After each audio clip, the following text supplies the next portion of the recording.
مدة الراحة بين التمارين لازم ما تزيدش عن دقيقة، يعني ده حقيقي وده علمي، كلام على ورق علمي. كريس بومستد كان بيتدرب بالاسلوب ده.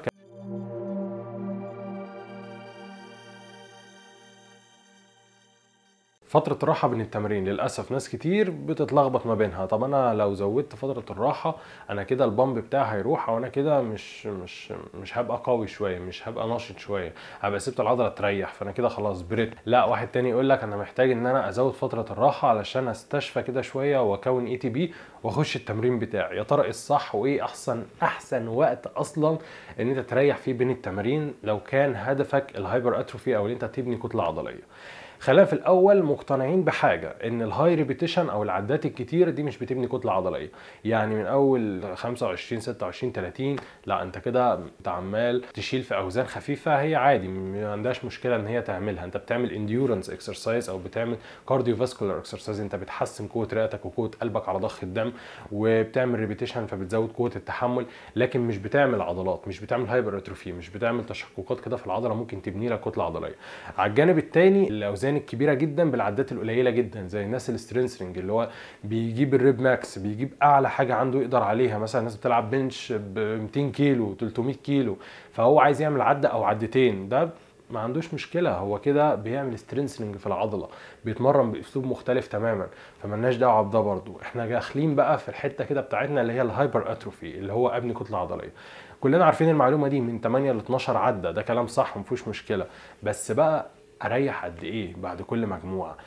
بص يا سيدي، لو انت هتعمل في الاول الراحه قليله 40 ثانيه، فانت كده مش هتبدا ان انت تستشفى بسهوله وتخش المجموعه بتاعتك باقصى طاقه ليك. يعني ايه؟ يعني انا مثلا لو بشيل في البنش بريس 100 كيلو، تمام، جبت بيها 10 عدات، لو انا ريحت مثلا 30 ثانيه هبدا اخش، مش هقدر ان انا اشيل ال10 عدات دول تاني، لان العضله لسه ما كونتش اي تي بي، هي محتاجه دقيقتين عشان تكون اي تي بي. ده حقيقي وده علمي، كلام على ورق علمي. علميا العضله محتاجه دقيقتين راحه عشان تبدا تكون اي تي بي تاني، تبدا تكون الطاقه اللي انت محتاجها علشان تخش تعمل الاداء بتاعك اللي كان قبل كده، مع اختلاف طبعا الظروف ان العضله بدا يحصل فيها تشققات فبتلاقيها ضعيفه شويه يعني.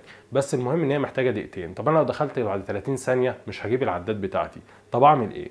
في حيله مهمه جدا جدا جدا هنتكلم عليها في فيديو النهارده، ان انا قبل ما اجيب العده العشره، او قبل ما اجيب اخر عده ليا الفيلير، اللي هي خلاص انا بعدها بطلع باقصى حاجه عندي، مش قادر خلاص اعمل بنش بريس، لا انا بريح، بقف عند العده التاسعه او بريح، بسيب البار. بريح قد ايه؟ بريح 20 ثانيه 30 ثانيه، وادخل اجيب 5 عدات. شوف، هتجيب 5 عدات، انت لو جربتها وعملت الاسلوب اللي انا بقول لك عليه ده النهارده في تمرينك هتلاقيك فعلا بتجيب 5 عدات او 4 عدات او 3 عدات. ده لان ايه؟ انت ما قطعتش العضله قوي، في نفس الوقت انت ما وصلتش للفيلير، ما وصلتش ان خلاص العضله اكزوستد، العضله ما قدرتش، فسبتها لاخر عده، خلاص انت وصلت للعده التاسعه. طبعا العده التاسعه بتبقى مؤلمه شويه او صعبه شويه، بس جيت على عده الفيلير سبتها.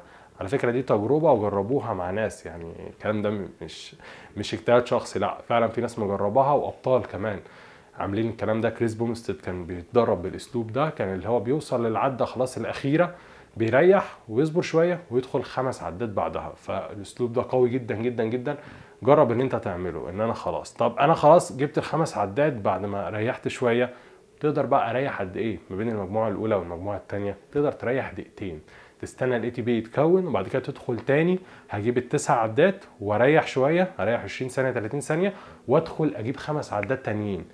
خلاص ده اسلوب كويس جدا جدا. ونهانا بقى من حته فتره الراحه كام، يعني انت خلاص عرفت من فتره الراحه انا كده خدت 30 ثانيه اللي انا عايزها وجبت بيها فيلير، وخدت الدقيقتين ما بين المجاميع علشان ابني تاني، ابني اي تي بي تاني.